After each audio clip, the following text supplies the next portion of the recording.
Depuis la nuit des temps, l'humanité a été confrontée à l'impossible. Des mers infranchissables, des murailles indestructibles, des promesses qui semblaient irréalisables. Et pourtant, au cœur des ténèbres, certains hommes et certaines femmes ont osé croire, non pas en leur force, mais en un Dieu invisible. Leur foi les a conduits à affronter les moqueries, les épreuves et même la mort. Mais c'est cette même foi qui les a fait entrer dans l'histoire. Voici leur histoire. Voici Hébreux 11. Voici la foi qui triomphe.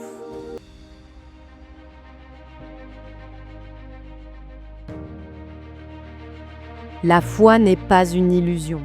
Elle est une certitude que l'on garde quand tout le monde rit de nous. Hébreux 11 nous rappelle que croire, c'est voir avant les autres, marcher seul parfois, mais marcher avec Dieu toujours. Aujourd'hui, nous avons des Bibles dans nos poches, des chants sur nos téléphones, des prédications accessibles partout. Mais eux, ils avaient aussi peu, et pourtant, ils ont cru.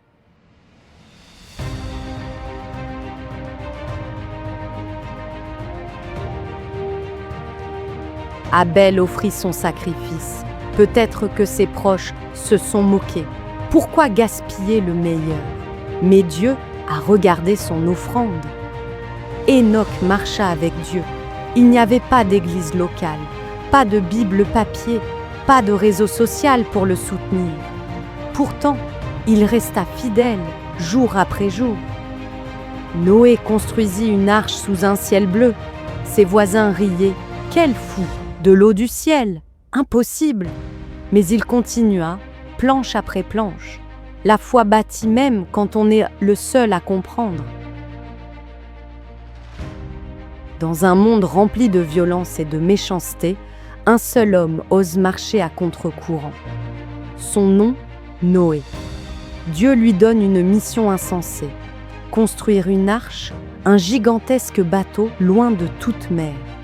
Les jours passent, les années s'écoulent, et Noé martèle, scie, assemble, sous les rires et les insultes de son époque. Les hommes se moquaient. Regarde-moi ce vieillard. Il bâtit un bateau, au milieu des collines. Et Noé, à quand la tempête dans ton désert? D'autres disent, tu dis que ton Dieu va noyer le monde, mais regarde le ciel, il est bleu. Tu perds ton temps, vieil insensé.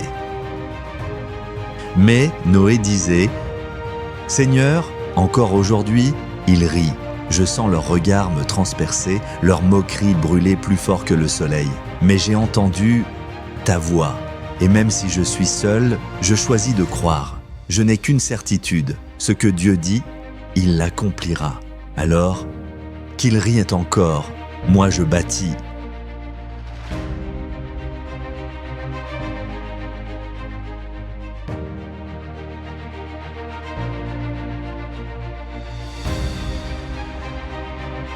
Abraham partit sans GPS, sans carte, sans assurance voyage.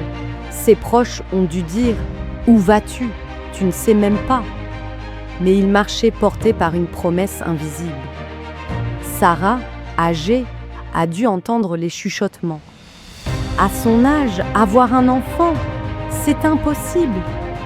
Pourtant, elle serra son fils contre elle. La promesse avait ri plus fort que ses doutes.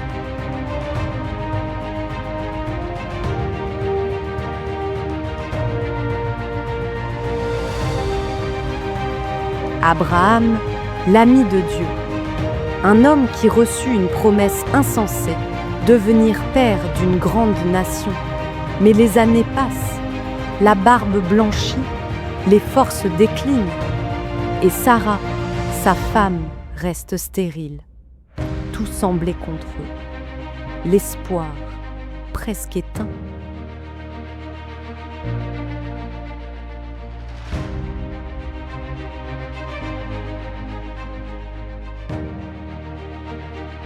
Sarah dit à son mari Abraham sur un ton triste et désespéré: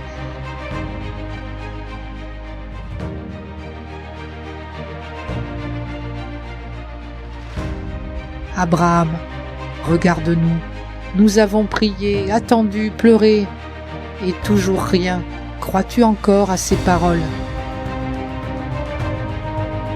Sarah, je ne comprends pas non plus. Mais une chose est certaine, celui qui m'a parlé est d'un fidèle.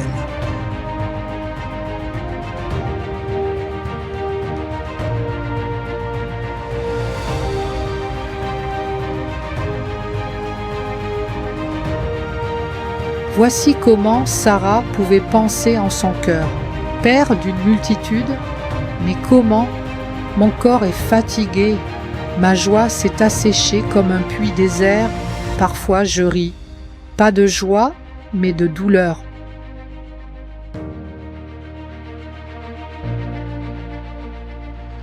Mais Dieu aime défier l'impossible. Un jour, des messagers viennent à la tente d'Abraham et ils annoncent « L'an prochain, Sarah aura un fils ». Sarah dit dans son cœur, « Moi, une vieille femme, porter un enfant ? Impossible !»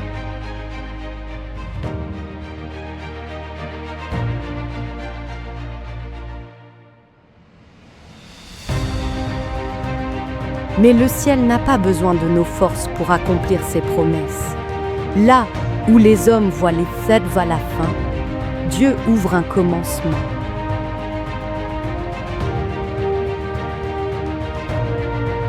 Nous pouvons appeler un ami, écouter une prédication en ligne, trouver une communauté en quelques clics.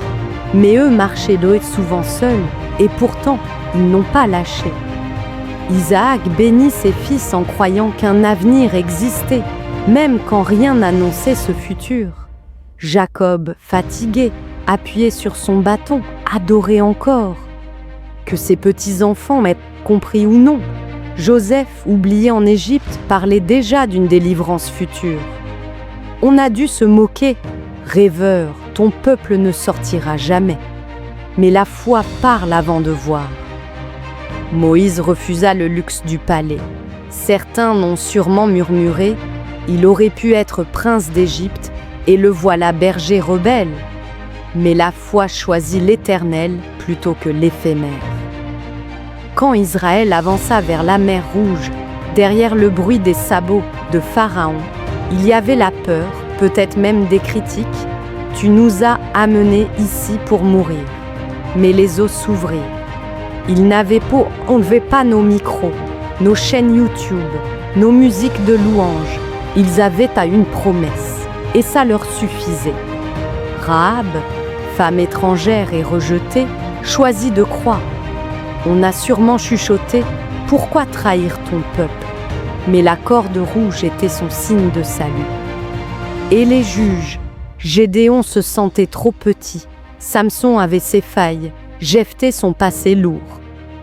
Leurs propres frères doutaient parfois d'eux, mais Dieu aime transformer les impossibilités en victoire. David affronta un géant, mais avant cela, ses frères l'avaient déjà rabaissé. Retourne garder les brebis. Pourtant il marcha, une pierre à la main, une conviction au cœur. Les prophètes crièrent la vérité à un peuple qui ne voulait pas entendre. Moqués, rejetés, persécutés, mais jamais réduits au silence. Ils n'avaient pas nos plateformes pour trouver des alliés dans la foi, mais ils avaient un Dieu fidèle et c'était suffisant. Ils ont tenu bon avec si peu. Nous avons tant, églises, livres, vidéos, frères et sœurs partout sur la planète. Qu'avons-nous comme excuse pour ne pas croire jusqu'au bout ? Nous aussi, entourés d'une si grande nuée de témoins, rejetons tout fardeau et courons avec persévérance, les yeux fixés sur Jésus. Seigneur, donne-nous la foi qui endure les moqueries, qui affronte les impossibles, qui avance même seul jusqu'à la fin.